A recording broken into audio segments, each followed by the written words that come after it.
Hi friends, my name is Lucy. I'm an educator at the Green Bank Observatory, and today we're going to talk a little bit about some of the fun things you'll be able to see in the night sky in December.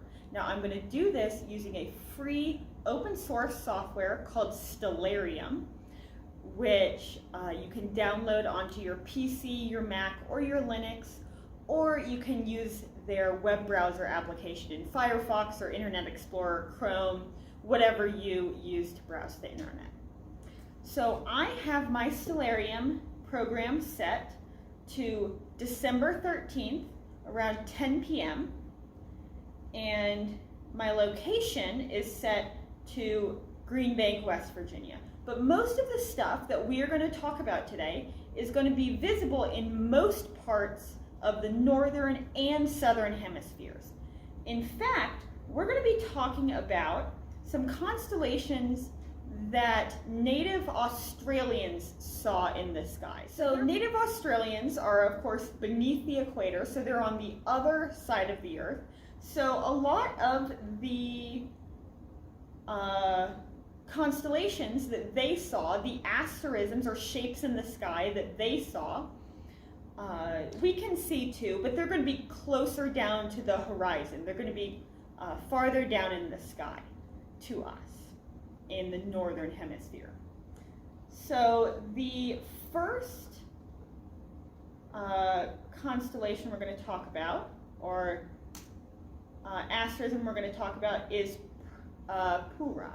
Pura is a red kangaroo who is part of the Auriga constellation in Western astronomy, but he was known as the red kangaroo to the Budong people in Australia. He also had two other constellations that we're going to talk about, Uri and Wangel. So Uri was a fan-tailed cockatoo, which is a kind of bird, and Wangel was a long-necked tortoise. And I'm going to actually show you pictures of what these animals look like. So this is the red kangaroo. He's pretty ginger looking. He looks sort of scary in my opinion. But these are big animals in Australia.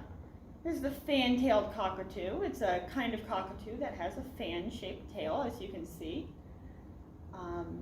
And honestly, the reason that I'm showing you these pictures is because I want to show somebody what a long-necked turtle looks like. This is Wangel, but these are the craziest looking turtles I have ever seen in my entire life, and somebody else needed to see what these turtles look like. So yeah, there's a reason why they're called the long-necked turtle. They have very long necks and they're sort of freaky.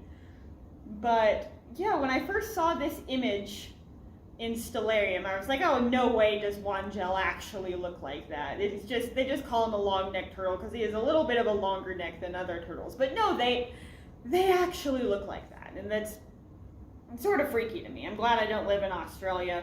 You know, the crazy flying spiders and venomous snakes, excuse me, I could deal with, but long-necked turtles sort of freak me out.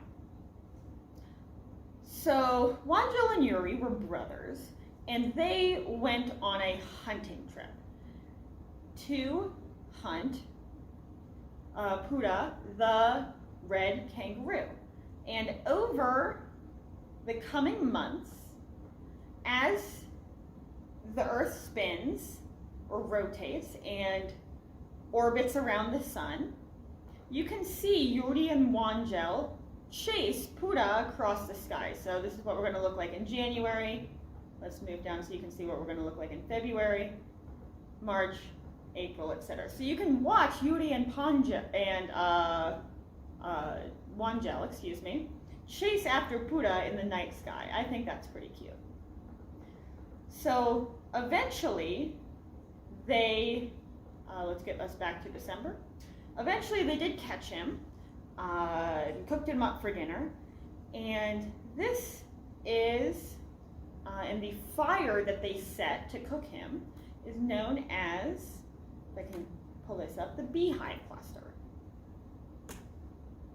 which is right here. The Beehive Cluster is something really cool if you have binoculars or a telescope to go out and look at. It's a pretty bright cluster of stars in the night sky.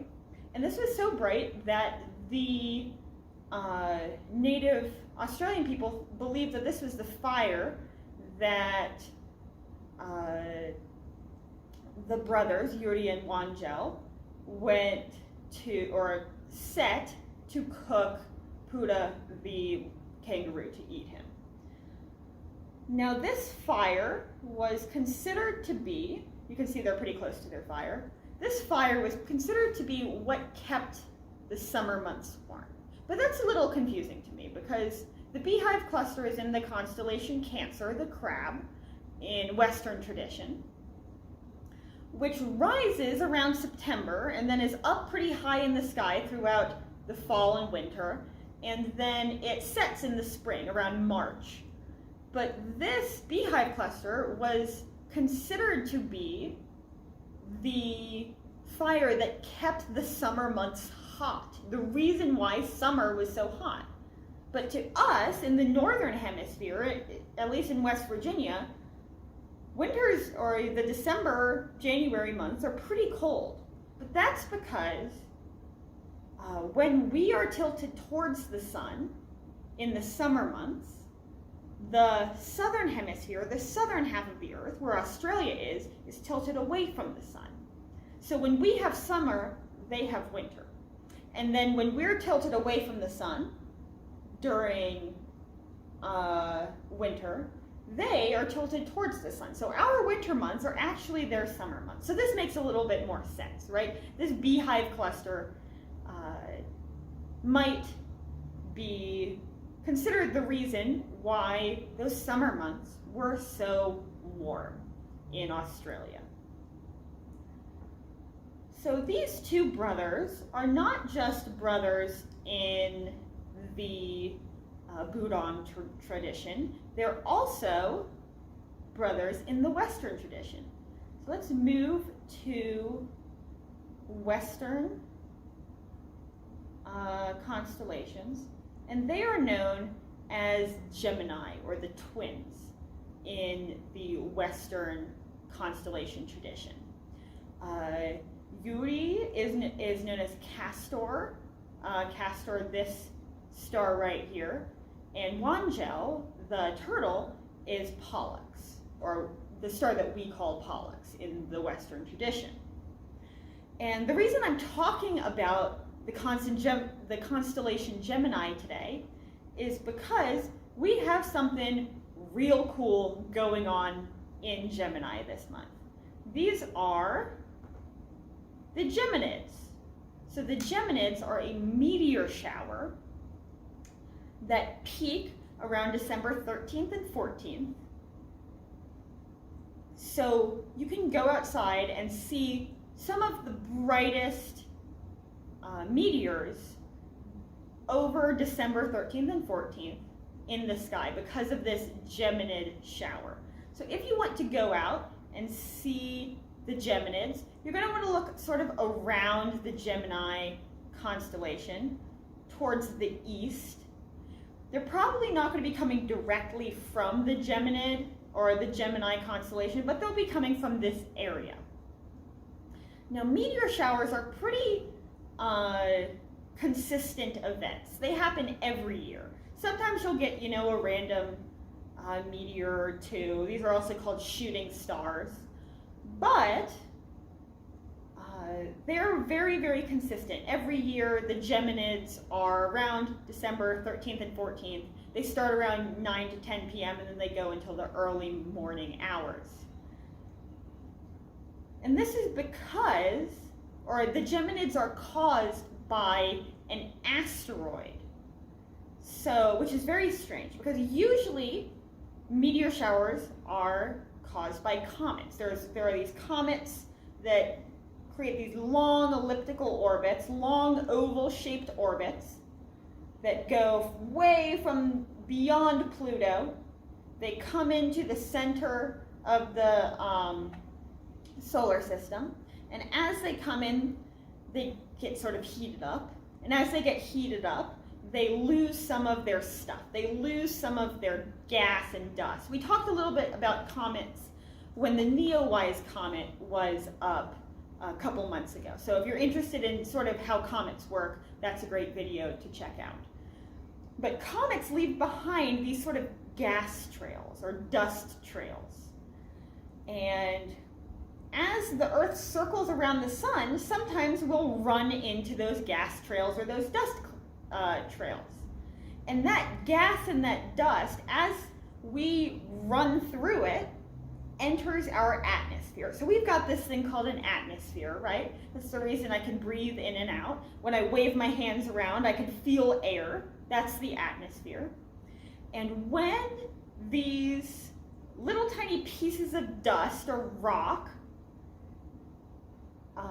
run into our atmosphere, they get burnt up. They burn up in these meteor showers, or these shooting stars that we can see in these lovely sort of streaks across the sky. And that's what a meteor is, a meteor shower is. A meteorite is something different. A meteorite is an asteroid or a piece of rock, a piece of rock in space, that comes through the atmosphere, but it doesn't get burnt up all the way. It just lands on the ground. Sometimes these can cause catastrophic events like what happened to the dinosaurs. And sometimes they're just fun little rocks that you find on the ground. But meteorites are rocks that make it to the surface of planet Earth. Meteors just get burned up in the atmosphere. So that's usually what causes a meteor shower, or these comets that sort of have these long oval orbits in and out of the solar system. But that's not actually what causes the Geminid meteor shower. The Geminids are caused by an asteroid named Phaethon. Phaethon is not a comet, which is very strange. Usually these comets sort of spit out some dust and rocks, and that's what causes these meteor showers. But Phaethon is an asteroid. And this asteroid, it comes from our neighborhood. And it has an orbit that crosses Earth's orbit. And usually these asteroids don't really do much. Sometimes we have to keep an eye out to make sure that asteroid doesn't bump into Earth. Like, again, what happened to the dinosaurs. But Phaethon is a very strange asteroid because it gives off dust. Most asteroids don't give off dust, but this one does.